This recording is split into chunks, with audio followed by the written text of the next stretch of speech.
Brought to you by the reinvented 2012 Camry. It's ready. Are you? Welcome to Stuff You Should Know from HowStuffWorks.com.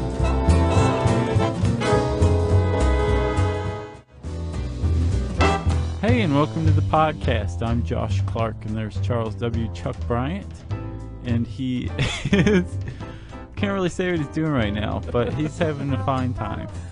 I'm playing with my little, what is this? Triceratops. Triceratops. We have dinosaurs in a jar in here. Yep. I don't know who brought these in, but I thank them because it's kind of fun.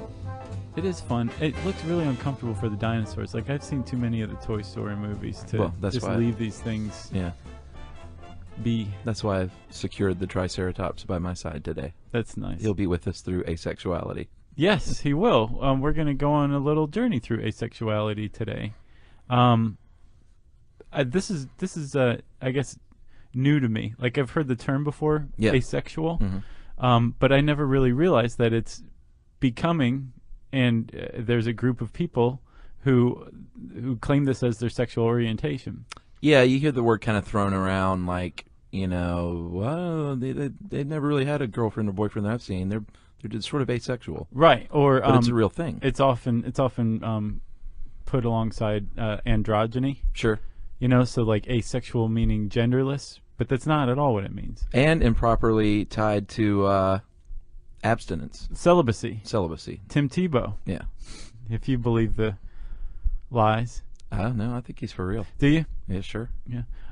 Or Morrissey. Yeah, he's legendarily celibate. Celibate, right, but not necessarily asexual. There's a big difference. So I looked into this a little more before even proposing this, and I was just fascinated with it. Not in like a prurient sense. I was just interested. Sure. And what kicked it all off was I was in line at the bank, and there was this woman reading a book while she was going through like the teller transaction, and she had this T-shirt on, and it said AVEN, AVEN, and I looked a little closer, and it said Asexuality, Visibility, and Education Network. Right. It's not off the top of my head. Did it have a logo or anything?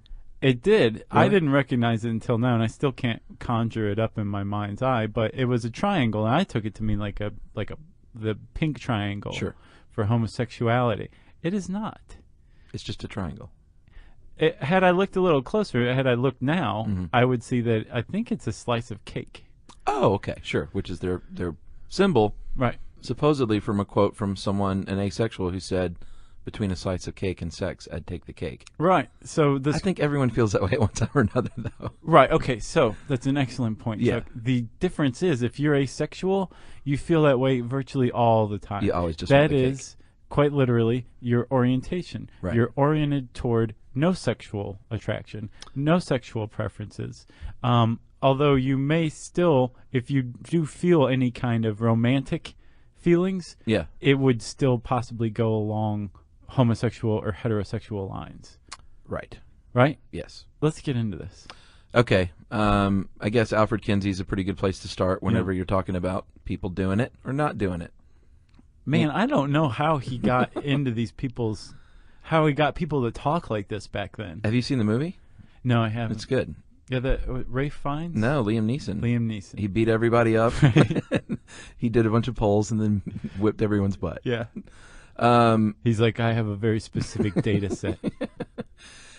So in his Kinsey scale, the famous Kinsey scale, he rates very inclusively a scale from, I think in here they say, from fleeting attraction to longer term compulsions. Like, he tries to include everyone in the scale, but it's still generally not inclusive of asexuals. They were group X. It's like completely non-inclusive. Yeah. It goes from 0 to 6, and it's straight up hetero to straight up homosexual. That's right. Right? And then there's stuff in between. And you can fall somewhere on the spectrum. But it was pretty groundbreaking at the time because, first of all, people weren't really talking about homosexuality much. So to make a scale that was inclusive of them, that was pretty revolutionary. Yeah, but he did identify Group X. He just didn't include it on the scale. Group X to him was the 1.5% of men and 15% of women who said, I don't have sexual relations and I'm not interested in it. Right, but he just kind of disregarded that. As an anomaly group. Or maybe he thought he would come back to it at some later date and never did. Right. But out of this, he said something that's kind of a famous quote. He said, "The world is not to be divided into sheep and goats." Yeah.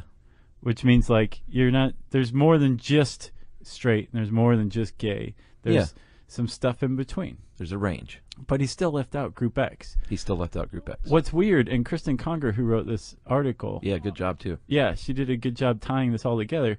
There was a study in 2002 of rams that produced another Group X in its sample. Interestingly, also rams and sheep. Right, because apparently there was a guy named Charles Roselli, and he was looking to find if there's a biological basis for homosexuality, so we turned to the animal kingdom, right? Sure. And apparently rams can be gay. Rams can party down with other rams for and when there's females around, they'll still just say, "Hey, that guy looks pretty good to me." Right. So he also found that there's some that don't go for either. Yeah. And this Group X among rams started to this formed the basis of the idea of asexuality as an orientation as far as like academia is concerned. Right. And the flip side of this, which we haven't really mentioned, is as opposed to a physiological problem, an issue, or a mental illness, which up until, 1973? Yeah. Homosexuality is considered a mental illness. So until 73, and then in 1986, they finally took out the secondary, basically being stressed out from being gay. Oh, yeah. Was a diagnosis until 1986, and finally there's like no homosexuality in the DSM any longer. But essentially until 86. And in 73, that was when the straight up, like, if you're gay, you're mentally ill was taken out. And the DSM is, we've talked about it before, the Diagnostic and Statistical Manual of Mental Disorders. Yeah. Basically where they classify everything. And it's important, Chuck, we should say, what goes in there. Because it's basically the book that says, here's what society thinks is normal, and here's what society thinks is abnormal. And if you, who considers yourself normal, is in there, then society has a lot of leverage against you to tell you that there's something wrong with you. Yeah, whether or at you the like very it or least, not. it's doctors' opinions, right? It's not like they took polls from society, right? No, but I mean, like that's probably based on a lot. It's not not all of it's based on empirical evidence. Right. It's basically saying like you act this way, and society thinks there's something wrong with you. That's mental illness, Right. You know. Good point. So we mentioned it's not like celibacy because that is a choice to remain sexually inactive. Morrissey battles that every day. I'm sure he does. I mean, look at him. He dresses sexy. Oh, Morrissey's a sexy guy. Look at him. So he's a pop star. Right. He can have anyone he wants. Exactly. On either side. Right. But he chooses not to. Celibate. That's right. Is he still? I think he is, isn't he? Oh, I think he's like lifetime celibate. Really? Yeah. Yeah, but you never know. I mean, I don't know Morrissey personally. He's Sure. never told me this, Right. but I mean, this is just from being a fan. This is what. Yeah, I yeah, understand. and he's come out very hardline, for his celibacy. So it's not like it's been a secret or anything like that. Oh no, he touts it. Well, He's and the like, same, He's like Tim Tebow all over the place. and we'll mention this even more, but it's the same with asexuals. What is it, 1% roughly of the population In these samples, in these samples? it was 1.5 in this big survey. So this is all very, very, very new. Like think Yeah. about it. That RAM study was from 2002. Right. In 2004, that RAM study I think piqued somebody's interest enough to start looking into this. So it's real new. Like this is a 21st century sexual orientation, and people are, at least people who study it, are just now starting to look into it. Well, and have already figured out how to discriminate against it. Anthony Bogart. I don't know how you say it. Bogart? I'll just say Bogart. Bagua? He is the one in 2004. He's a psychologist at Brock University in Canada.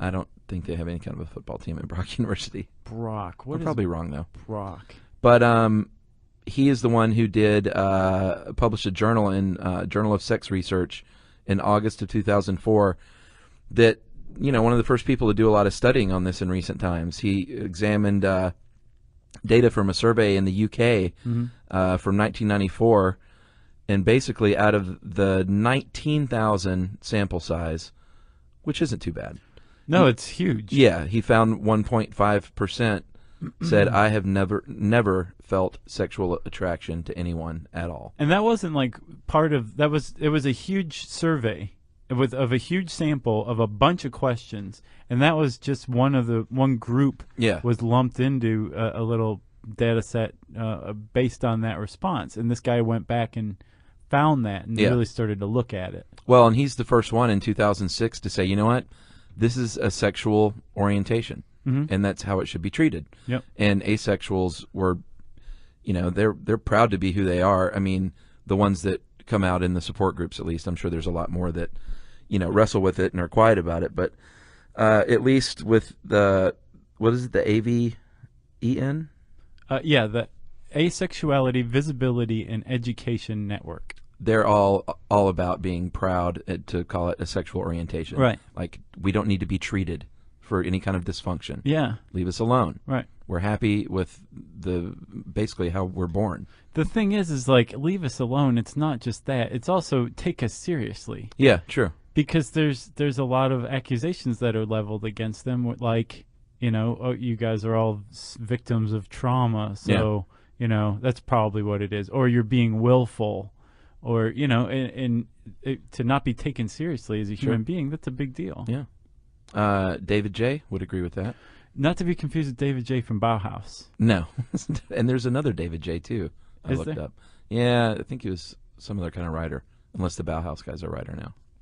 David J. from Bauhaus just goes by David, capital J, period. Oh, okay. No, not the same guy. This is David J.A.Y. J.A.Y., founder of the AVEN, and there's a site, asexuality.org, that he founded in 2001, where you can find out all kinds of information and get support if you find yourself in this 1.5%. And he made a lot of news because, he's a young, handsome dude. And everybody's like, why don't you want to do it with anybody? Exactly. And he's just like, because my orientation is asexual. Yeah. And start wrapping your heads around that, people. I think Matt Lauer actually poked him in the stomach. Like, man, what's going on during an interview? Did he really? No. Okay. No. But there is a range of, not asexuals are the same. Kristen points out that some are virgins, some are not. Right. And it's not even just necessarily from a past experience before they kind of figured out where they were. Some still have sex to satisfy their partner. Right. Only to satisfy their partner. And if you want to get a first-hand view of what it's like to be asexual in a very hypersexual world, they have a lot of essays and tips and guides for interacting with asexual people. I'm sure. And one of them that I read was like having sex with an asexual person and how you get to that point. Wow. Yeah.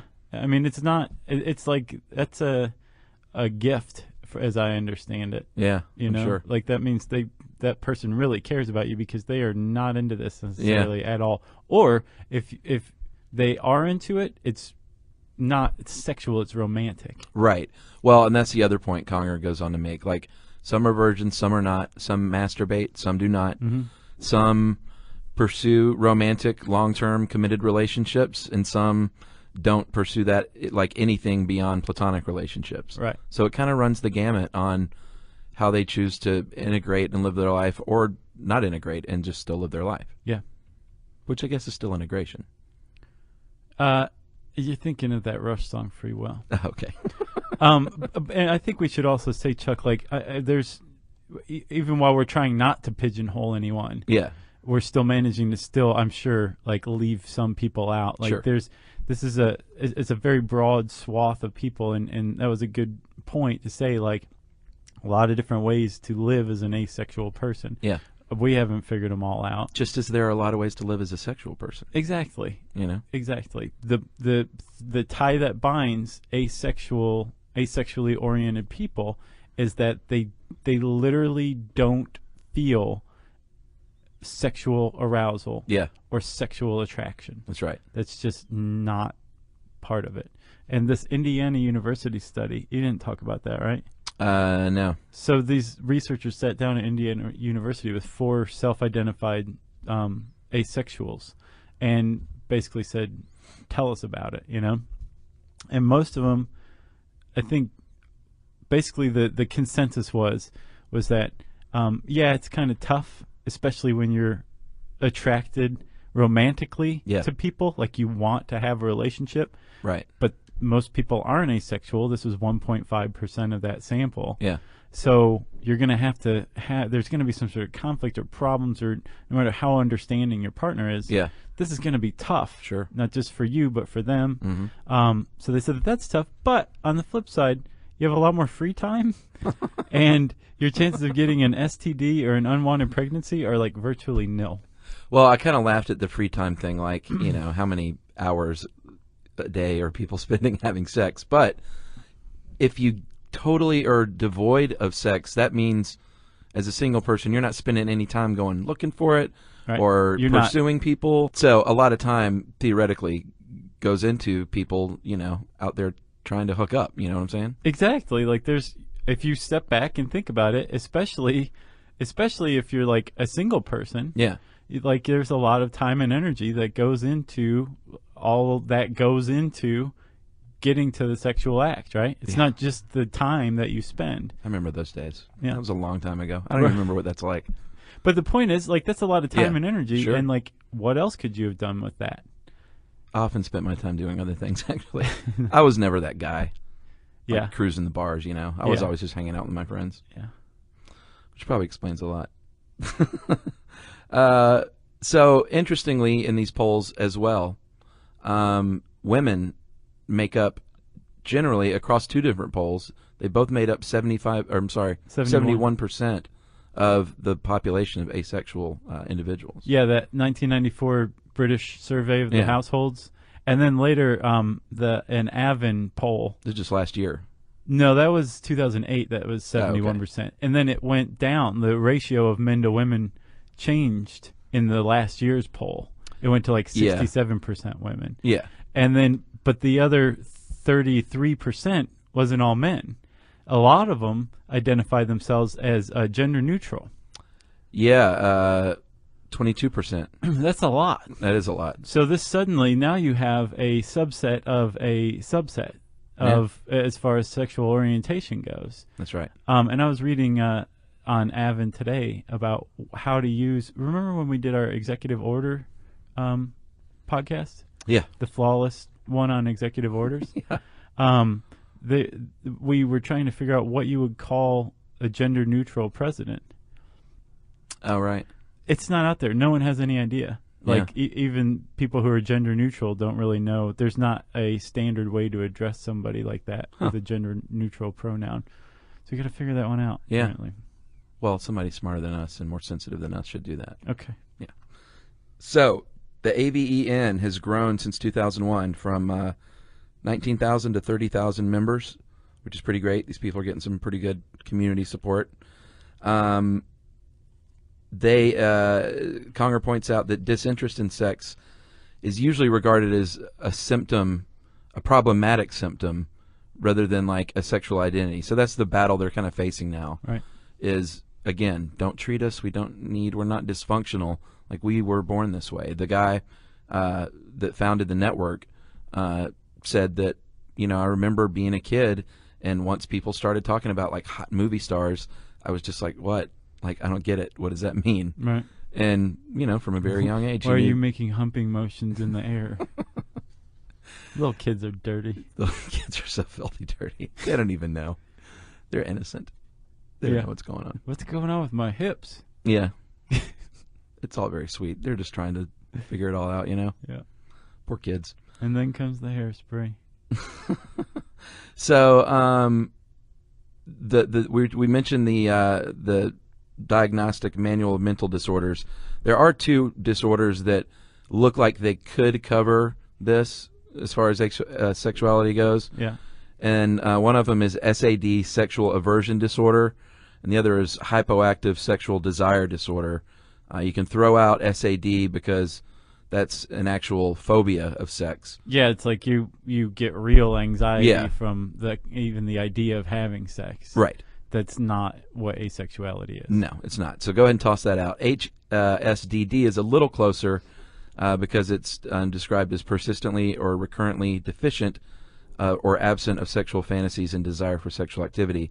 The difference there, though, is, as Conger calls it, a critical footnote. It must be inciting marked distress or interpersonal difficulty, which I'm sure can happen, but asexuals also, a lot of them are saying, you know what, I'm fine. Well, that's part of what Avon is all about, is kind of like accepting and celebrating and saying, like, dude, you're okay. You don't have to feel bad about this. This is just who you are. So yeah, that last one, what is it? HSDD? Yeah. I feel so bad because it's like, okay, gays are starting to make their way through the civil rights discrimination road. Yeah. And they're, starting to come out on the other end. And okay, who else is there to discriminate against? We're almost out of people. Who can we go to next? Oh, good. Here's a group called Asexuals, and here they come. So let's run them through the pike, because that's what's about to happen, it looks like. Well, I could see them being more accepted, but the people that don't accept homosexuality, I could see them being more lenient with asexuality, at least because it doesn't threaten anything in their life, I agree. It's tough to discriminate against somebody based on the lack of sexuality. It's more like, taking it seriously and treating it not as a mental illness. Right. Exactly. Those are that's got to be big. Sure. Because think about it, like the whole Chick-fil-A thing that's going on, right? Yeah, yeah. So let's say that still to this day, the field of psychology considered homosexuality a mental illness. Right. Now consider, those donations, what they're going to. Are they going to discriminate, or are they going to treat mental illness? Right. That's a big deal to be in there. It's a lot of power that little book wields. Totally. And if for no other reason than just respect and self-respect, like you were talking about. Yeah. I mean, what's our motto, Chuck? Live and let live. That's one of them. To each his own. That's right. It's kind of the same thing. Yeah. So they have petitioned the board, though, to have that removed, much like they did in 1973 with homosexuality. So we'll see what happens there. I think the DSM-5 comes out in 2015, maybe. How often does it publish, do you know? 73 to 86. Oh, wow. Those were in between. Yeah, so when you're in there, it's a big deal. I wonder if it's a set republish or if it's every time they need to have some changes stacked up. They release different editions of different versions. Gotcha. That makes sense. Revised ones, but I mean, they've been working on this for years, and there's so much controversy around it because it's saying here's what's normal. Yeah. Hot off the press. On one hand, it's great to be able to diagnose people with problems, but on the other hand, there's something about just taking a book and saying, let's see what you are. Yeah. Let me look it up. Yeah. It's kind of like, I'm a person. Well, it's like there's a checklist. It's like, if this person, here's the set of symptoms we say are associated with this disease. Right. Based on probably a lot of study. And if they have 8 of 20, then they're that. They're that thing. They have that mental illness. You're like, what about the other 12? Go down the list. Yeah.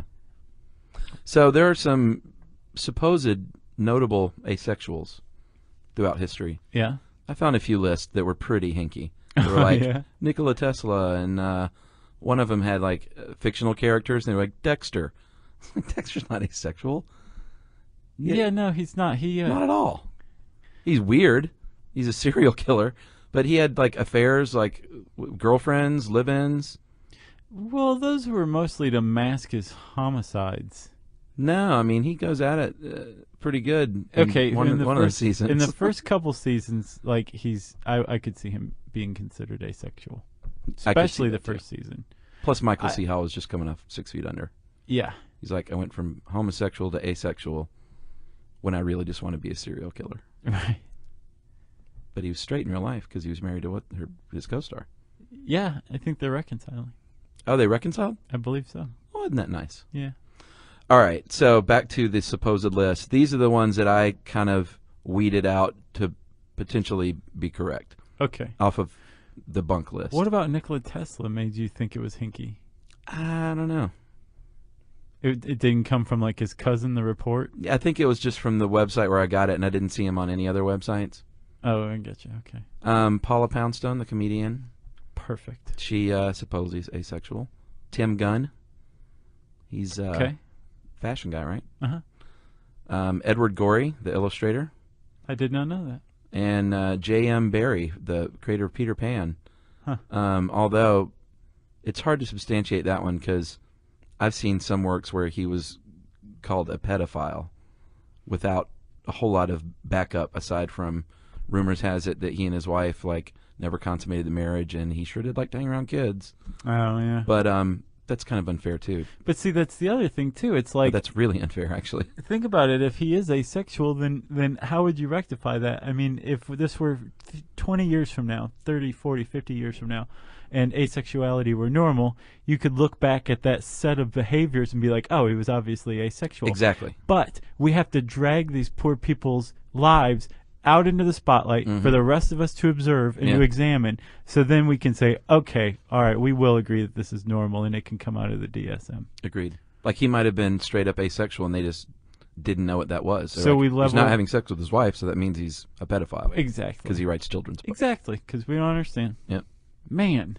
So that was the list of asexuals, huh? Yeah, there were others, but I didn't feel great about. There were two in this article that I thought were pretty good. So apparently among asexuals, like the asexual TV character is Doctor Who. I'm not a Doctor Who guy, but I know that a lot of our army is. Yeah. So Doctor Who is supposedly asexual. He exhibits a lot of the behavior, but he's also not very judgmental, and he has satisfying, substantial relationships with others. Right. Those are great points. And who else was in there? Sheldon from Big Bang Theory. Oh, yeah, I don't watch that. I don't either, but I know who they're talking about, and I could see him being asexual. Gotcha. But that's more rumor. Apparently, Doctor Who is like that's an asexual hero. I saw Dr. House listed too. No way. Yeah. He was like all about that. I never seen his the show. ex-wife, and he was all about there's another doctor who's like an administrator. Yeah, he's not asexual. That's crazy. I think that was the same list that had Tesla and Dexter on it. That's why I was like, Gotcha. Well, it's a poo-poo list. You watch House? I mean, from time to time, Really? if it's on and I'm like jogging or whatever, and there's no Law and Order on, I'll watch House. You watch TV when you jog? Yeah, Nice. yeah, it's nice. That's great. So, yeah, if I ever go outside and run, I'll be like, what's on? If you want to learn more about asexuality, we strongly encourage you to go check it out. There was another podcast. Stuff Mom Never Told You did this. Oh, did they? Like years back. Okay. Maybe go give that one a listen too. Yeah, get their take on it. Yeah, and then you can also go check out the Asexuality, Visibility, and Education Network. And it's Avon, and what's their I think website? it's asexuality.org. That's right. You can check them out, or you can type in asexuality in the search bar at howstuffworks.com, and it'll bring this up. I said search bar, so it's time for administrative details. It's ready.